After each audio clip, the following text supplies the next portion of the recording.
This is so exciting to be here.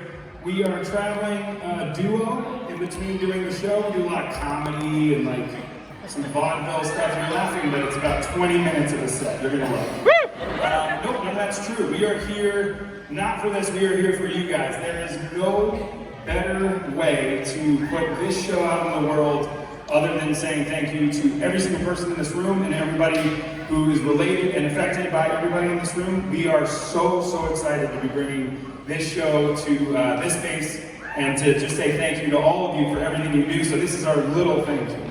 Thank you.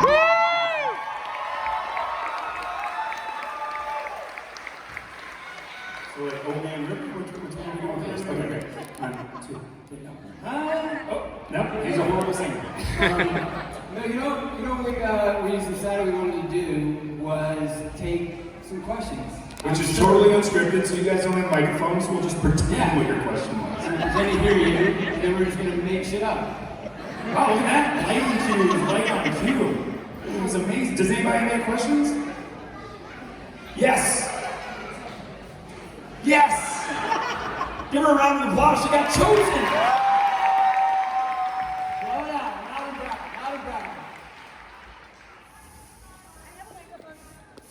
Wait, someone's gonna fall. Bring you a microphone. Hold on.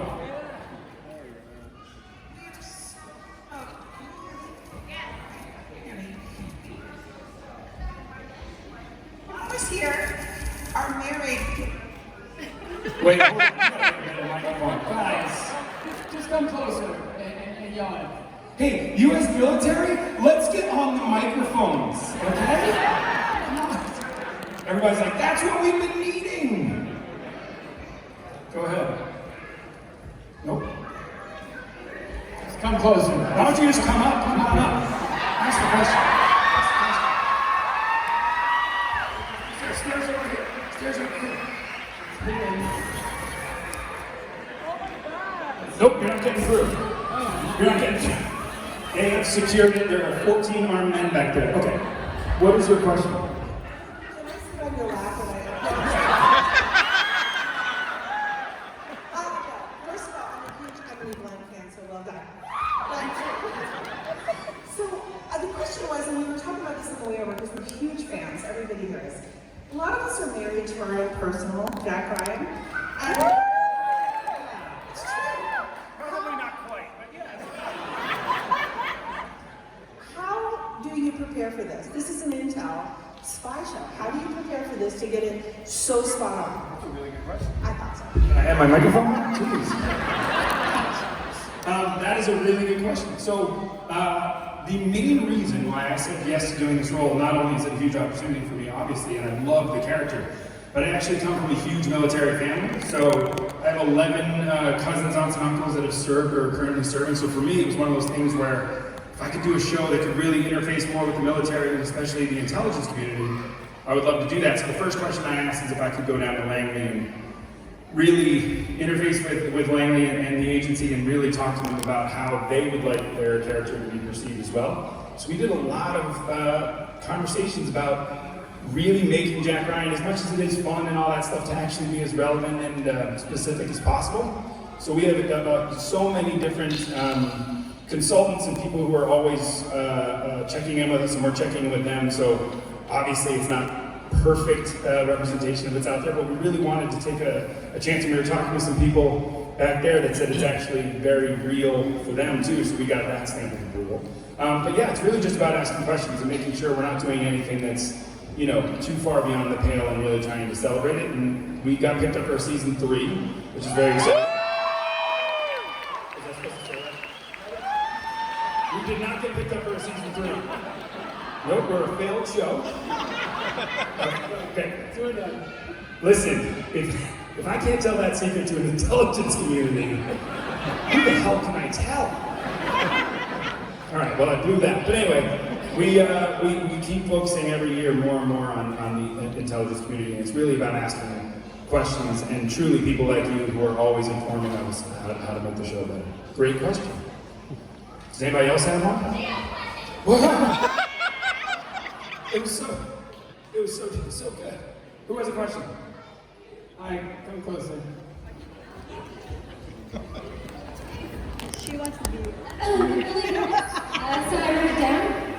Oh my God, I thought you were gonna go, I'm really nervous, so let me just video it. I wanted to ask, kind of for both of you, apart from Jack Ryan, what was your favorite acting venture so far? For me, it was House of Cards. Hands down, The Office. Hands down.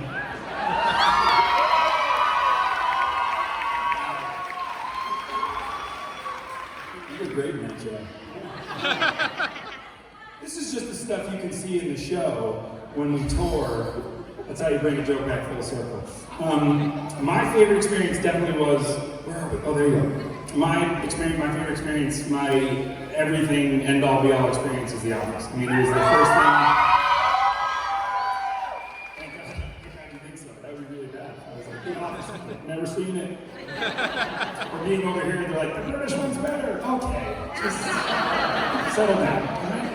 I was a waiter when I got that job. So that job single-handedly changed my life and gave me a lottery ticket that has allowed me to have the most amazing opportunities like this ever since. And so I will always, always, always be thankful, not only to that show, but for allowing it to give me opportunities like this for the rest of my life.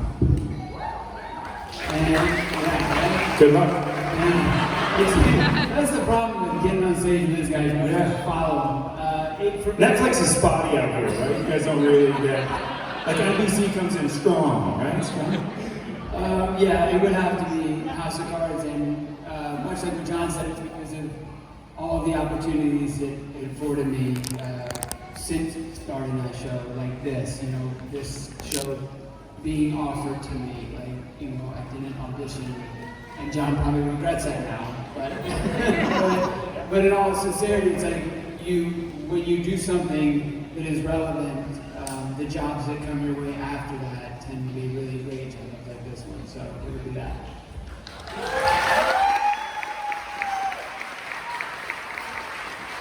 There you go, you said it.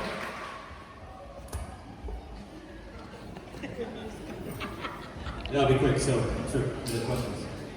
So, John, I know you have a big staple in the Hispanic history, the culture. Are you going to potentially have a predominant cast of Hispanic people in the future for like a movie or some sort of TV show or something? The Hispanic culture is everything. We have a lot. This season 2 actually takes place. We shot in Bogota, Colombia, and so there's a whole load. I think probably the majority of our cast is. So we already did it. I beat you to the punch. No, you'll see in this first episode. We shot in Bogota, Colombia for Venezuela, and so this has to do with Jack's character going down to Venezuela, and so I was very excited to have a storyline go down to South America. So yes, for all the reasons you just said. I think that's one of the coolest things about this show is that there's actors from all over the world. Literally, like in these 2 seasons, you've covered so many already, and in the future, if there were to be a season 3, there's not. More places. More places. Yes. Yeah.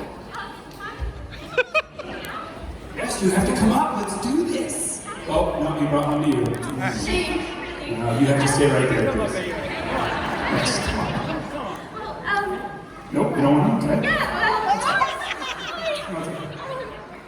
Well, I'm 17, and I do aspire to start acting, and Nice. if both of you had any wisdom or tips on how to begin that process into the whole media world that way. And then my second one would be because Jack Ryan is so into the whole espionage world, Yes. did you ever call upon your fire role as Golden Face from Yes, I did. Your first question is good. I'm sure Mike has some insight on that. Mike, like I just said, I'm living a lottery ticket life. I got plucked out of obscurity completely auditioning for The Office. So it's hard to give advice because it's like, how do you give advice to winning the lottery? The only thing I would tell you is that it is really hard. It's really difficult. So find out every day why you love it and just try to really, really love what you do, whether you're out there getting a job or not. Some of my favorite times, I know it sounds like I'm 94 years old, but some of my favorite times as an actor is when I didn't have a job at all and I was working with my friends on a script or putting on some show in the park in New York City that I know no one would ever see except my mom. Stuff like that. It was really this thing where I kept checking in with myself every day and saying, do I really love it enough to keep going? And the answer was always yes. And I think you have to, what I tell everyone is you have to want it more than anything else in the world, because it is that hard, it is that difficult. You have to be not just good, but you have to be lucky, and you have to be lucky again, and then again and again, to get that opportunity that will eventually get you there. But in between being lucky, you can go to michaelkelly.com and take online acting courses is what he means. Is what he means. Yeah. Me and Michael Douglas do well. Yes, I will sign it. So let's pick another question while I sign it up. I thought this was Scarface. You young man in the orange shirt, if you could come on up.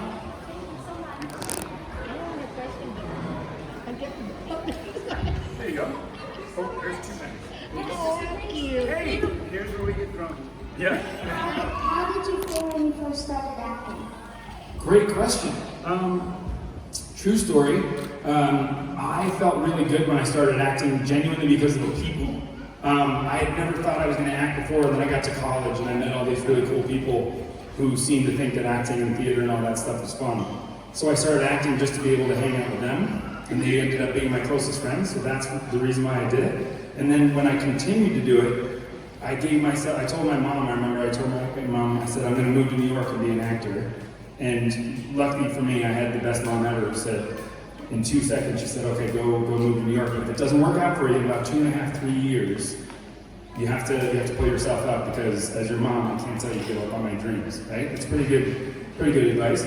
So 2.5 years later, I called my mom and I was like, no, I'm not gonna do it, nothing's happening, I'm really sorry, I'm gonna move home. And I told her that. And she said, no, just stay till the end of the year. It was like the end of September. She said, just come home at Christmas and we'll talk then. And 2 weeks later, I got the office. So thanks to my mom. So I feel really good being an actor because I'm fully supported by all my friends and my family. Great question. With the baby? Does the baby have a You question? don't have to get up. The baby's like, what's your take on the socioeconomic what? No, just since I think the hardest part for us is being away from our families and friends and things like that and TV-wise. How do you guys cope with that? Especially you with 2 young daughters. Yeah. Not knowing who she is. Right. Yes, thanks for making me feel better. I'm just kidding. It's really, really hard. But because people like you are dealing with it, I can't complain. Because I have an incredible opportunity and it's a really, really amazing job. And yes, it takes me away from my family. So I don't know. My way of dealing with it with my daughters is always just to be really honest and try not to sugarcoat it. So if I say, oh, don't worry, I'll be home really soon, I don't. I tell them 12 sleeps or 14 sleeps or 16 sleeps so that they can always keep track of what's happening, and we always try to communicate why we do what we do and how lucky we are to do what we're doing.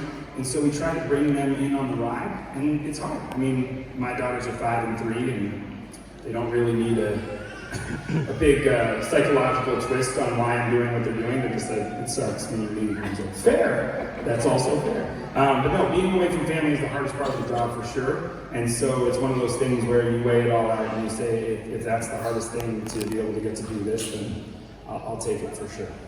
Yeah, and mine are 7 and 10, and it's the same. You know, it's hard, and we try to keep within the 3-week rule. That no matter what, no matter how hard it is or how long the flight is, I try to get home every 3 weeks. You know, I'm a lot more fortunate than a lot of the families here. They wait much, much longer. So, and I also tell my daughter, who can really understand it all now and wrap her head around it, that I probably spend a lot more time with my kids than the guy who works 9 to 5, because I've been home now this year, probably 10 months out of the year. I've been able to be with my family every single day, go to baseball game, do all the things that are important to me. And then, yeah, it sucks when I go away for months at a time. But as long as you go those 3-week visits, it makes a lot better. That's how I feel. The kids at the back are like, are you gonna scream this thing or what? So why don't we do one more question? Who's got one more question? Can't see it. There we go. Right there.